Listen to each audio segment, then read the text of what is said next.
बंदों गुरुपद कंज कृपा सिंधु नर रूप हरि महामोह तम कुंज जासु बचन रवि कर निकर मंगल मूर्ति सतगुरु मिलवै सर्वाधार मंगलमय मंगल करण विनवौ बारंबार धन्य धन्य सतगुरु सुखद महिमा कही न जाए जो कछु कहूँ तुम्हारी कृपा मोते कछु न बसाए।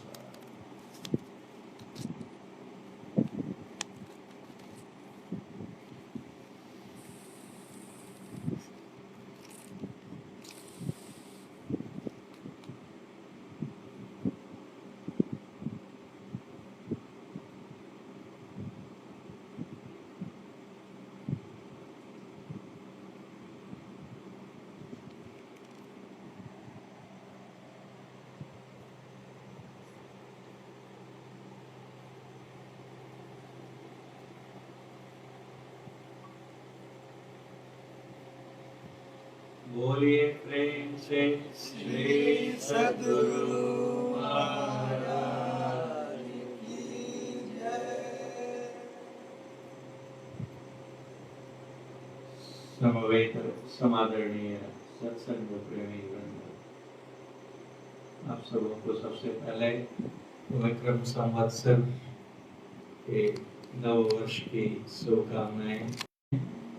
बड़ों के रूप में नव वर्ष का दिवस मनाया जा रहा है, जिसे हमारे महाराष्ट्र में गुड़ी पाड़वा कहते हैं और हमारे पड़ोसी राज्य आंध्र प्रदेश और कर्नाटक में उगादि या युगादि कहते हैं।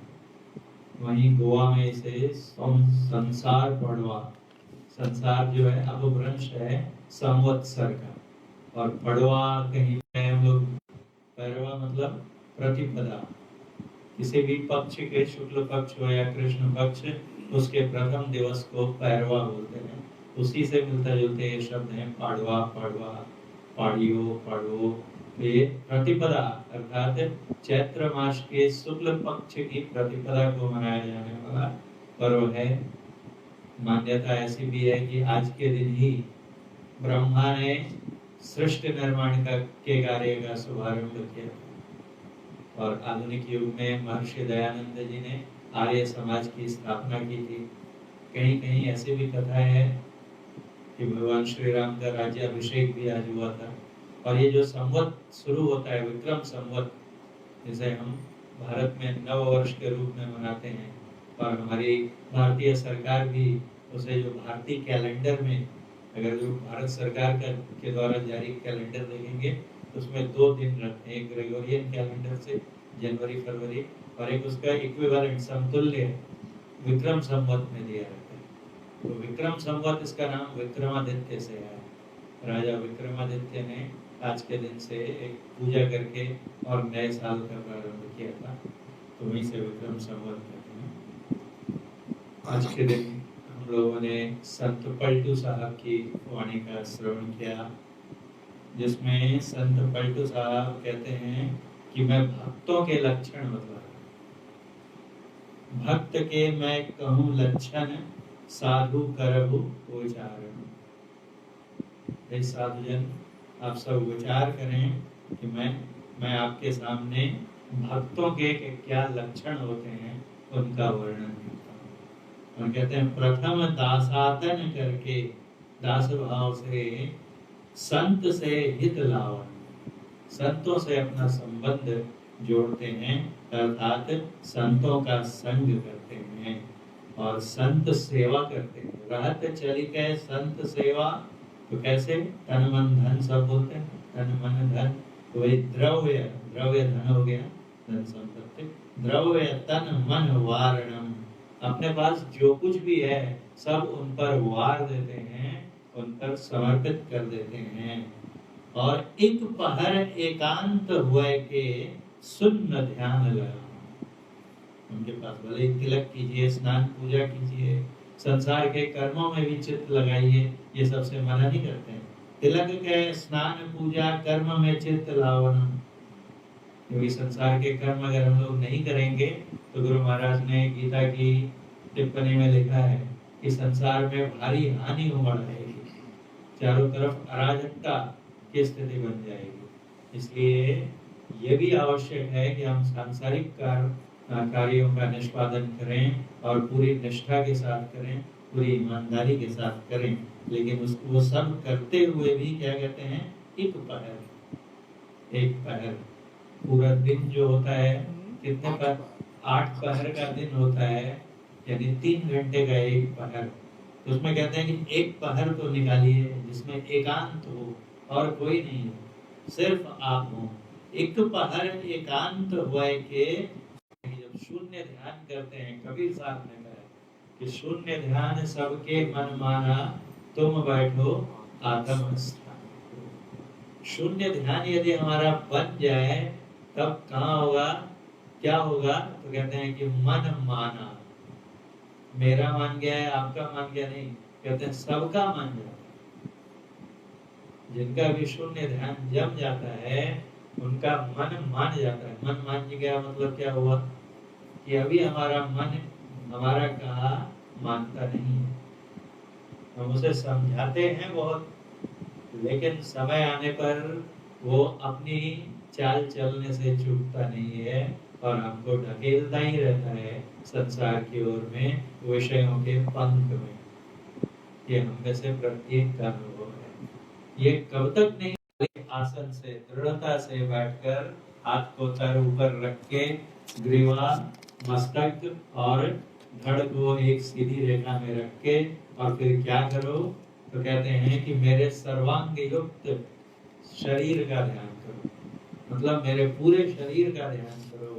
और जब मेरा पूरा शरीर तुम्हें ध्यान में स्पष्टता से दिखाई देने लगे तो पूरे शरीर से तत्र लब्धम मन, वहां से जो मन है उसको आकृष्य, उसको खींच करके और शरीर के बाकी भागों से हटा करके भावेत सुस्मितम मुखम, मेरा जो मुस्कान युक्त चेहरा है, मुखमंडल है, सिर्फ ऐसा करो कि तुम मेरे मुखड़े को ही देख सको, मेरे मुखार बिंद पर ही तुम्हारा ध्यान जो है सिमट जाए।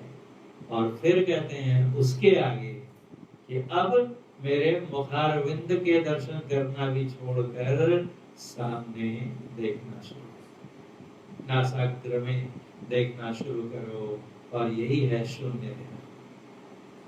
जब हम लोग अपने नासिका के आगे आंखें बंद करके आगे देखते हैं, सामने देखते हैं, तो हमारे सामने बहुत ही विस्तृत शून्य, शून्य मतलब खाली स्थान। बाहर देखिए, आंख खोलिए, वो शून्य कहाँ चला जाता है?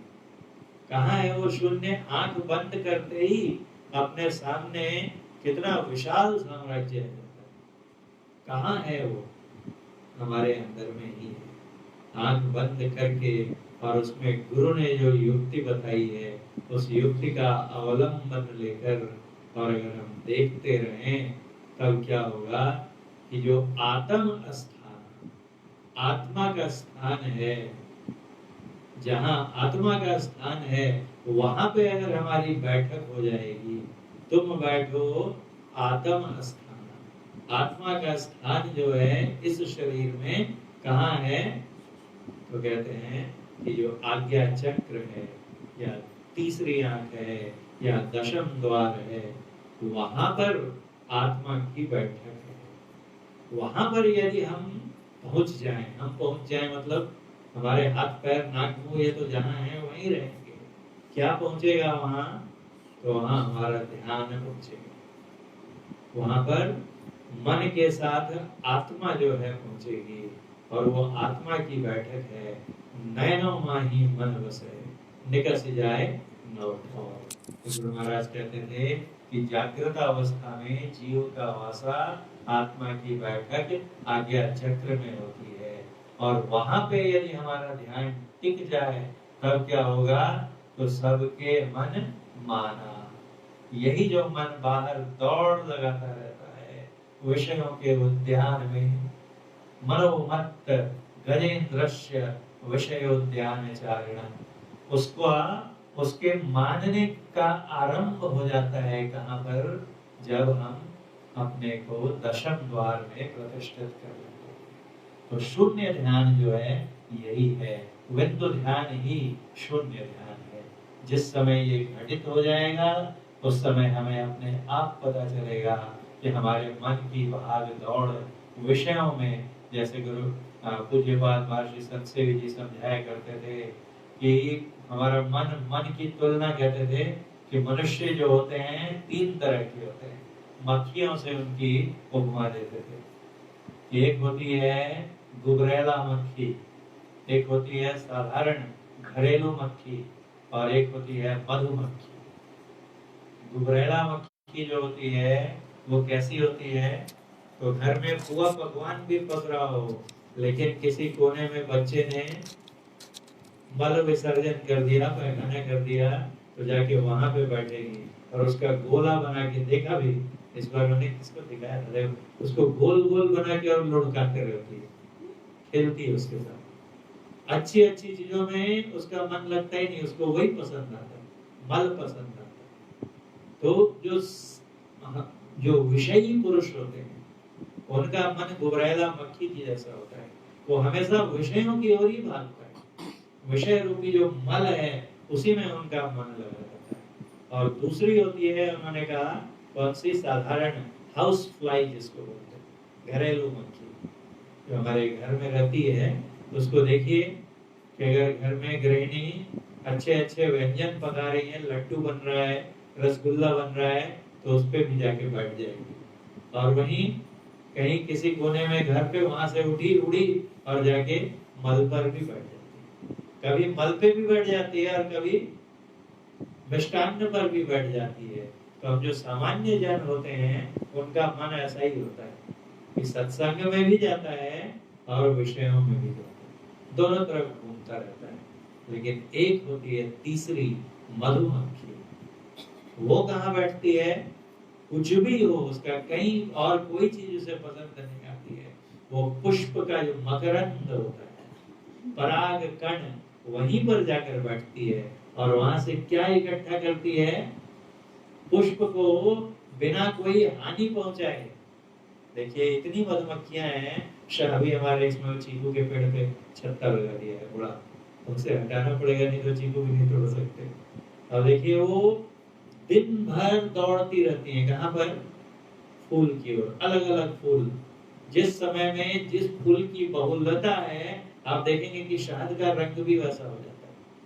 हर सीजन में जहाँ जिस तरह के पुष्प उपलब्ध हैं उसी रंग का, वर्ण का शहद भी हो जाता है। तो जाती है फूल पर और उससे रस इकट्ठा करती है और उधर जाके एकत्र करती है छत्ते में। लेकिन मधुमक्खी कैसी होती है, एक तो उसमें से कुछ गंदगी नहीं लेती है, क्या लेती है, रस लेती है। और वो भी कितना लेती है कि मधुमक्खी के इतनी लाखों करोड़ों मधुमक्खियां हैं, लेकिन किसी मधुमक्खी ने किसी फूल को नुकसान पहुंचाया हो ऐसा देखने में नहीं आता। आता है क्या, नहीं आता है। कहते हैं कि संसार में मधुमक्खियों के जैसा रहना चाहिए, कि संसार रूपी फूल से लो, इतना लो कि तुम्हारा काम चल जाए और उसको भी कोई नुकसान न पहुंचे। ईशावास्यमिदं सर्वं यत् किंच जगत्याम जगत। कहते हैं संसार में जो कुछ भी है सब जगह ईश का ही वास है, परमात्मा का ही वास है। लेकिन लेना तो पड़ेगा ना। अगर सोचेंगे रोटी नहीं खाएंगे क्योंकि इसमें परमात्मा है, दाल नहीं पिएंगे क्योंकि इसमें परमात्मा है, जल ग्रहण नहीं करेंगे, परमात्मा को कैसे झूठा करेंगे, तो वो कहीं मर जाएंगे, है ना। तो उनको ग्रहण तो करना ही पड़ेगा, लेकिन कैसे ग्रहण करें, तो कहते हैं तेन त्यक्तेन भुंजी, त्याग की भावना से उनका भोग करो। उतना ही लो। गुरु महाराज कहते थे कि जैसे कोई रुग्ण होता है, रोगी होता है, तो वो औषधि का सेवन करता है, कितना, तो बहुत ही संयत नियमित मात्रा में, जितना डॉक्टर ने बताया 5 ml 10 ml उतना ही लेता है। उसकी जगह अगर वो पूरी शीशी पी जाए या पूरे कैप्सूल या टैबलेट की स्ट्रिप एक ही बार खा ले तो क्या होगा, लाभ के बदले क्षति हो जाएगी, उसका रोग ठीक होने के बदले हो सकता है वो मृत्यु को ही प्राप्त हो। तो वैसे ही कहते हैं कि गुरु महाराज कहते थे कि संसार में हम रोगी ही हैं ना, रोगी हैं तभी तो संसार में है, नहीं तो इस संसार में कौन आएगा? दुखालय है ये संसार। लेकिन कभी थोड़ा सा सुख आता नहीं है कि दुख, सुख का एक समाचार और दुख के 50।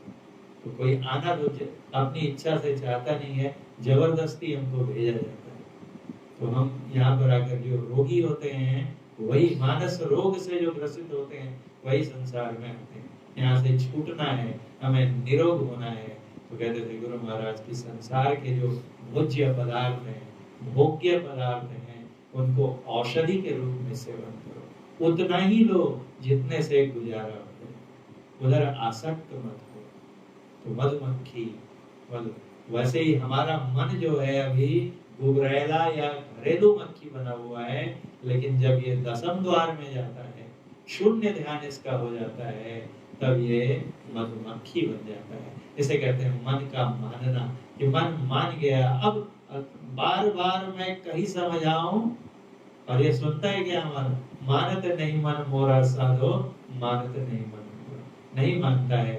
लेकिन वही जब दशम द्वार में जाता है तो खुद ब खुद मान जाता है, क्योंकि उसे जो वहाँ स्वाद मिलता है, उस स्वाद का आकर्षण इतना प्रबल है कि फिर उसे दुनिया के अन्य रस फीके लगने लगते हैं। और कहते हैं कि अगर ऐसा करेंगे तो फिर क्या होगा? तो चढ़े गगन आकाश गरजय, द्वार दशम निकासन। दशम द्वार में जो निकलेगा तो वहां पर आसमान ही गरजता है। आसमान गरजता है मतलब कि वहां पे तरह तरह के शब्द होते हैं। ज्योति झिलमिल झरे मोती, मोतियों की बारिश होती है। कैसे? तो प्रकाश के एक से एक सुंदर सुंदर रूप देखने में आते हैं, मानो लगता है वहां ज्योति की वृष्टि हो रही है। अजर झरे, वहां पर ज्योति झिलमिल झरे मोती, हंस कहें चुगावन। और जो आत्मा रूपी हंस है, शुरू में मन के साथ मिला रहता है, उन मोतियों को चुगता है और आनंद पाता है। दिव्य सुरत से जब निरत होवे, सुरत शब्द कहावन। सुरत शब्द योग होता है ना, तो जब सुरत निरत सो मेला करके अनहद नाद बजावे, अवधू भूले को घर लावे। सुरत जो है हमारी जीवात्मा जो है, जब निरत हो जाती है, लीन हो जाती है, पूर्णतया खो जाती है, इसमें शब्द से जब संयुक्त हो जाती है, शब्द से उसका योग हो जाता है, तो उसे कहते हैं सुरत शब्द योग। और सूक्ष्म शब्द सुनाई देने लगते हैं। पूरा भजन तो बहुत लंबा है, तो उसमें नहीं जाएंगे। और आगे क्या कहते हैं कि एक महत्वपूर्ण बात कहते हैं, भजन में है जुगल। और ये दोनों, जिसे ज्योति और नाद दोनों मिल गए, मानो परमात्मा के दोनों हाथ मिल गए, परमात्मा उन्हें दोनों हाथों से अपने अंक में समा लेते हैं और उसकी मुक्ति निश्चित है। जिसने भी ज्योति और नाद को दोनों को पकड़ लिया, वो क्रमशः आगे बढ़ता हुआ परमात्मा को देखकर, परमात्मा से मिलकर परमात्मा ही हो जाता है। लेकिन इसमें कहते हैं कि दो मार्ग हैं। भजन में है जुगल मार्ग, विहंग और पपीलनम।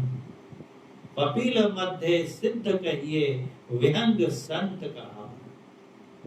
कहते हैं दो मार्ग हैं, एक पिपीलक मार्ग है और एक विहंगम मार्ग है। वामदेव का मार्ग और शुकदेव का मार्ग। जो पिपीलिका मार्ग है, पपीलनम जिसे कहते हैं, पिपीलिका का अर्थ होता है चींटी।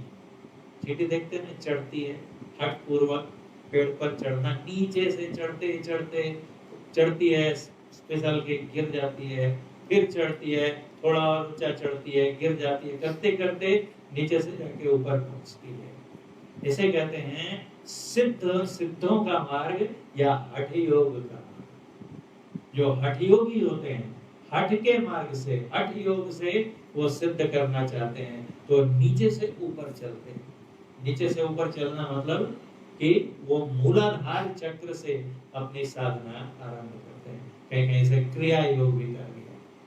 तो कहते हैं कि एक एक चक्र, मूलाधार चक्र, स्वादिष्ठान चक्र, मणिपुर चक्र, हृदय चक्र, अनाहत चक्र, विशुद्ध चक्र, और ऐसे करते करते जाके छठे चक्र में आते हैं आज्ञा चक्र, और वहां से आगे बढ़ते हैं सहस्रार में जाते हैं। हठ योग की सीमा यही है।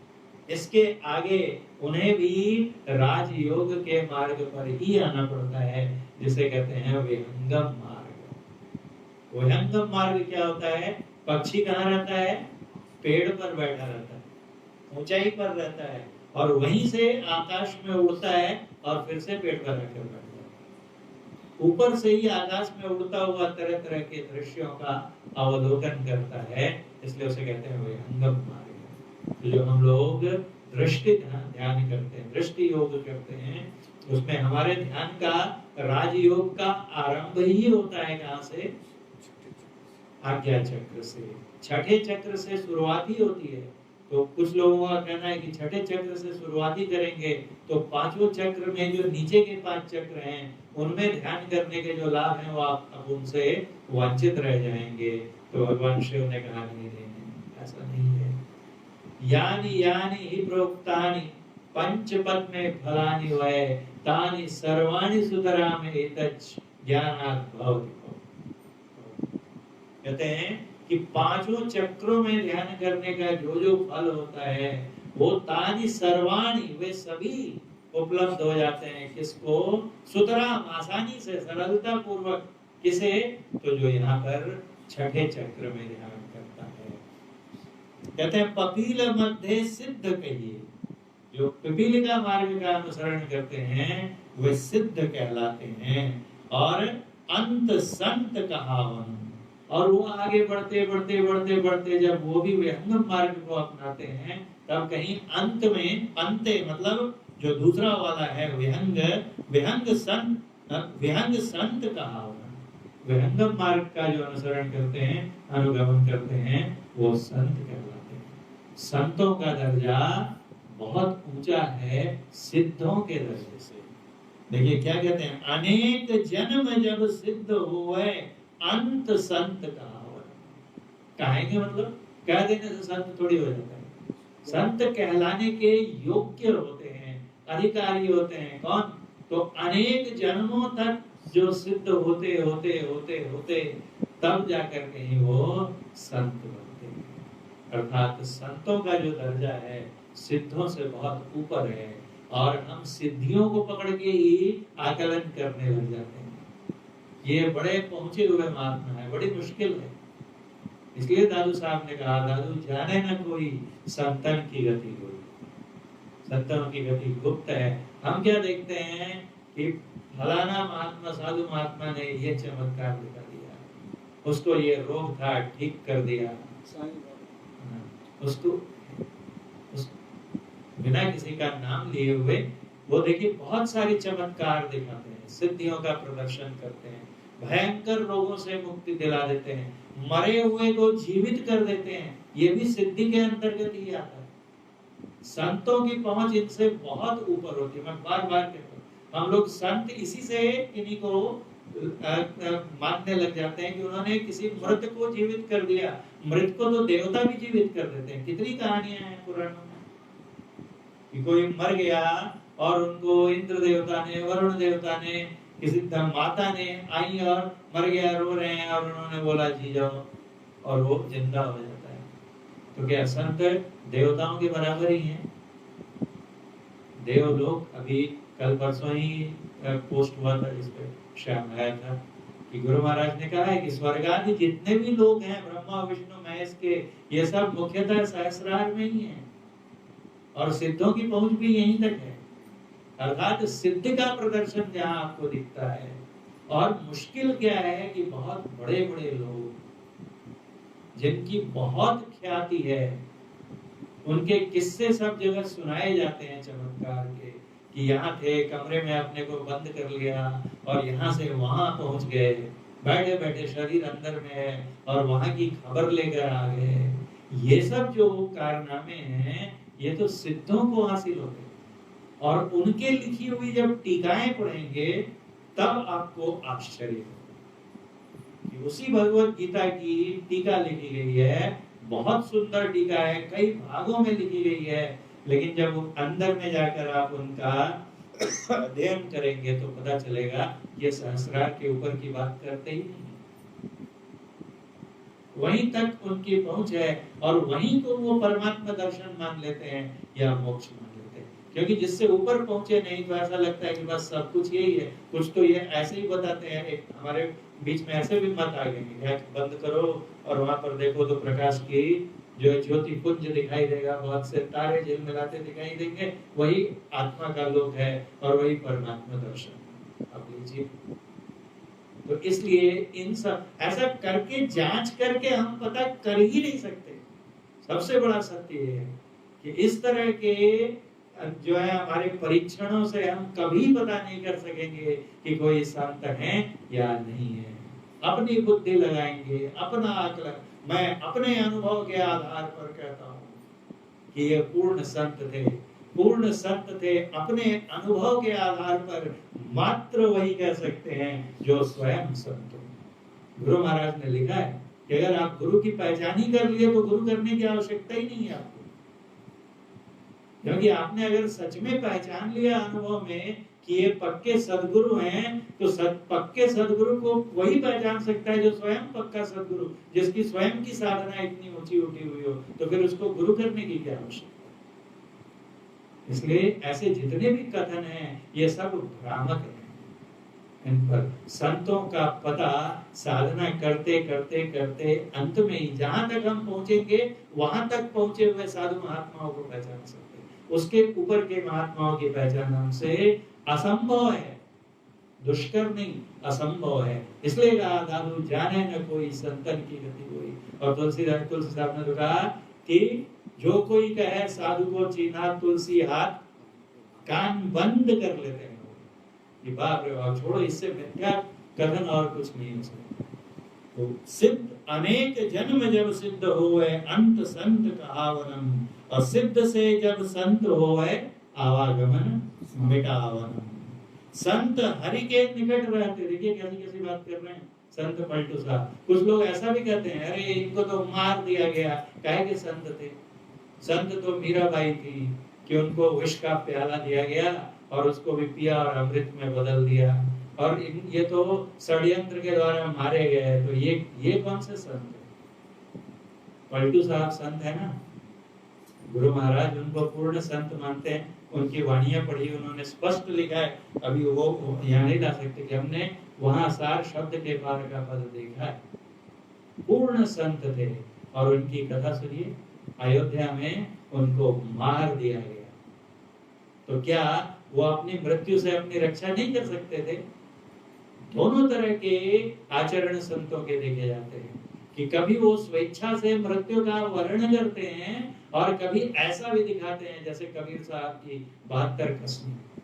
स्वामी दयानंद जी को जब दूध में कांच का चूर्ण मिलाकर पिला दिया गया और उन्होंने पता कर लिया और रसोइये को बुलाया, जिसको पैसा देकर षड्यंत्रकारियों ने मिलवाया था उनको मारने के लिए। सोचिए, उनको पता है कि अब मैं मरने वाला हूँ, क्योंकि कांच के टुकड़े दूध से अंदर चले गए, जगह जगह छेद कर करके उनकी मृत्यु अवश्यम भावी है। और उस रसोइये को बुलाते हैं, उसको पैसे देते हैं और बोलते हैं कि तुम शीघ्र यहाँ से इतनी दूर चले जाओ कि मेरा एक भी जानने वाला स्नेही तुम्हारे पास न पहुंच सके, क्योंकि जैसे ही लोगों को पता चलेगा तुम्हारी करनी का, तो मेरे भक्त तुम्हें छोड़ेंगे नहीं, जान से मारेंगे। मृत्यु का वर्ण नहीं किया।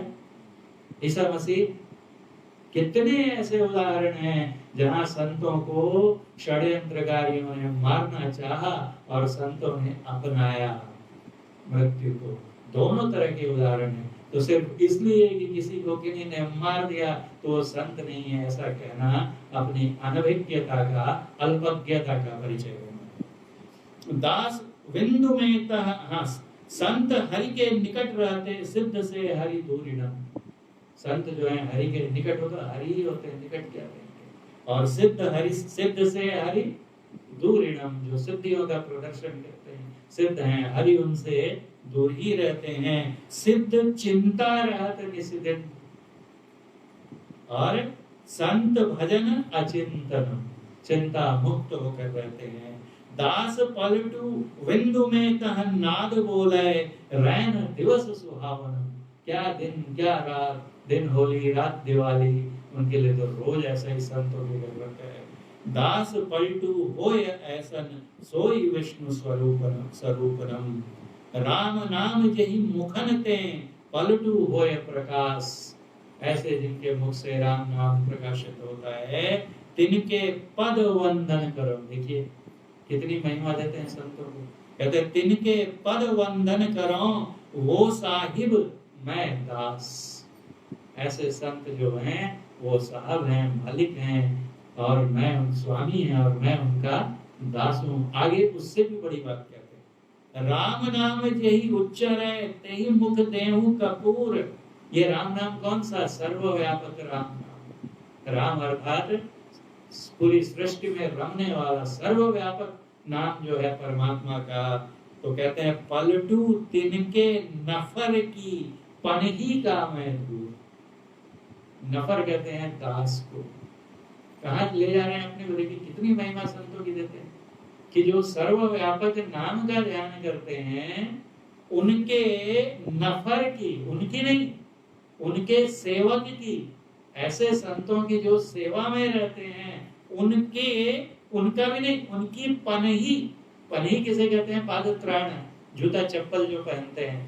पनही का मैं धूर, उनके पांव की धूली भी नहीं कहते हैं अपने को, चरण धूली भी नहीं। जो चप्पल पहनते हैं, जूते पाद त्राण धारण करते हैं, मैं अपने को उनके पाद त्राण की धूली रज कण के तुल्य समझता हूँ। कितनी विनम्रता है। दास कहावन कठिन है, मैं दासन का दास। राम का मिलना सहज है, इसलिए कहते हैं कि राम आसानी से मिल सकते हैं। संत का मिलना दूर, और पलटू संत के मिले बिन। राम का मिलना सहज कब होगा? अगर सहज रहता तो सबको मिल जाते थे ना। सहज किनके लिए है? तो जिनको संत मिल जाते हैं। पलटू संत के मिले बिनु, राम से परे न कोई। अगर संत मिल गए तो राम को मिलने का मार्ग बता देते हैं, युक्ति बता देते हैं, और उस युक्ति का अनुसरण अनुगमन अनुकरण करते करते हम भी उन्हीं के समान हो जाते हैं और राम से मिल जाते हैं। इसलिए संतों को परमात्मा से बड़ा होता है। गुरु तो बड़े गोविंद थे, मन में देख विचारी। हरि सुमरे वार है, और गुरु सुमरे पार। इसलिए गुरु की महिमा बहुत बताई गई है। ये हमारा सौभाग्य है कि हमें ऐसे सद्गुरु मिले हैं अपने जीवन में। अगले जन्म में न जाने कितने कष्ट उठाने पड़े फिर से ऐसे गुरु को ढूंढने के लिए। इसलिए हम लोग जो जीवन मिला है उसे पूरी तन्मयता से उधर लगाएं जिधर लगाना चाहिए। बोलिए प्रेम से श्री सद्गुरु महाराज की।